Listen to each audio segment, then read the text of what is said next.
Em 1635, na Irlanda, é criado o primeiro instrumento jurídico que traz o conceito de crueldade na relação com os animais. Em 1824, surge na Inglaterra a primeira lei. E aí tem vários outros episódios que não são tão relevantes para o propósito desse vídeo. Em 1964, uma escritora, Ruth Harrison, lança um livro, e esse livro comove de uma forma que ultrapassa os limites da Inglaterra, chegando a influenciar um filósofo estadunidense, o Peter Singer, e esse passa a escrever sobre ética animal. O livro repercutiu tanto que em 1965 o governo britânico convida o zoólogo William Bramell para criar o tão conhecido relatório Bramell. E é deste relatório que saem os conceitos que nós conhecemos hoje como a 5 liberdade animal. Em 1976, a França, dentro do seu direito positivo, reconhece os animais como seres sensíveis. Em 1978, com o apoio da Unesco, a França concebe a Declaração Universal dos Direitos Animais. Em 2012, em Cambridge, na Inglaterra, cria-se a declaração que concebe aos animais o conceito que se estendia no passado apenas aos seres humanos, que os mesmos são dotados de consciência. Ou seja, a senciência passa a fazer parte do debate que envolve o direito animal. Diante de tantos avanços, você enxerga esse grupo como um grupo fácil de ser combatido? As manifestações culturais no Brasil correm sérios riscos, porque aqueles que lideram não mergulharam na literatura para conhecer como estes grupos operam. Nós estamos falando de entidades de projeções mundiais. A Inglaterra concebeu a criação de associações fortíssimas, com grande aporte financeiro. Podemos lembrar que dentro desse grupo dos que defendem o direito animal, o Greenpeace tem navios. Existem metacapitalistas, a exemplo de um canadense, que destina milhões anuais para essas entidades fomentar mundo afora a pauta que eles acreditam. Quem está isento dessa ideologia são os orientais. Mas a Europa e a América Latina, que é o que a gente concebe como o Ocidente, está contaminado, senhores.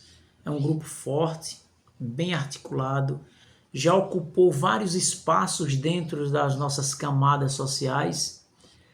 É impossível você vencer o embate contra um grupo como esse, assegurando a sua existência cultural, aquilo que você ama, se você não souber se comportar com muita inteligência. E não é o que eu vejo, em particular, no universo dos galistas. Não quero aqui que ninguém se sinta ofendido. É que o público, de fato, não tem o intelecto necessário para compreender esse malabarismo, essas articulações de poderes.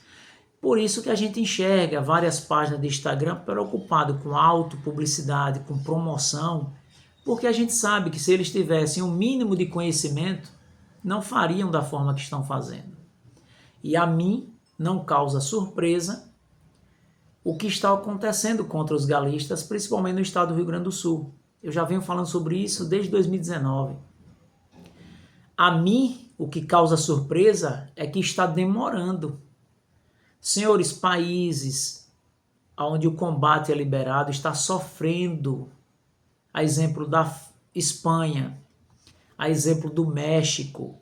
e está sofrendo em decorrência da organização e da força dos animalistas, que buscam a todo custo implantar a sua filosofia de vida de que os animais precisam se emancipar do jugo humano.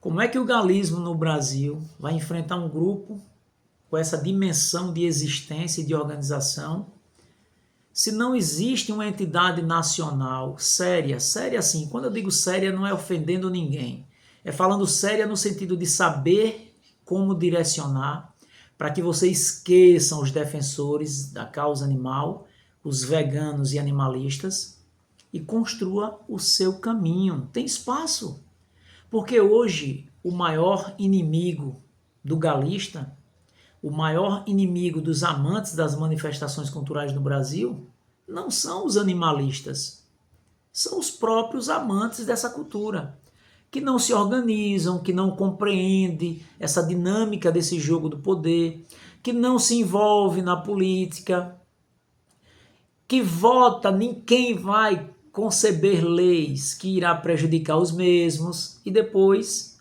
quer apagar o incêndio. Senhores, o momento deve ser oportuno, a gente deve aproveitar esses fatos, esses episódios isolados, para provocar, de fato, nos criadores da ave mura no Brasil, um sentimento de organização.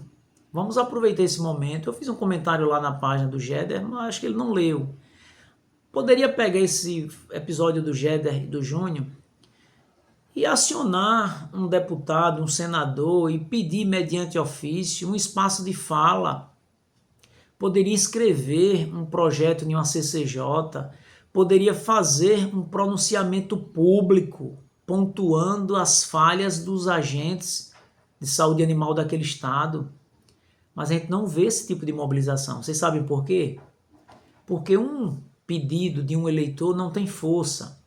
Mas uma entidade nacional que represente a cara do criador, se oficializasse qualquer político, ele atenderia, porque se trata de uma entidade de classe. Quando eu falo em entidade séria, eu falo em uma entidade que não tenha no seu presidente um centralizador de poder. Eu falo de um presidente que delega responsabilidades, uma entidade nacional que cria comissões para deliberar determinados assuntos. Comissão de direito, comissão científica. Essas comissões vão produzir materiais que serão apresentados nas universidades. A gente vai ter um comitê deliberativo que vai acompanhar as resoluções do Conselho Federal de Medicina Veterinária, para que no momento oportuno possa questionar, porque a resolução normativa do Conselho Federal de Medicina 1236, ela é prejudicial, porque ela criminalizou a criação das aves mura no Brasil. Eu venho falando isso há muito tempo e as pessoas não ouvem. Por quê?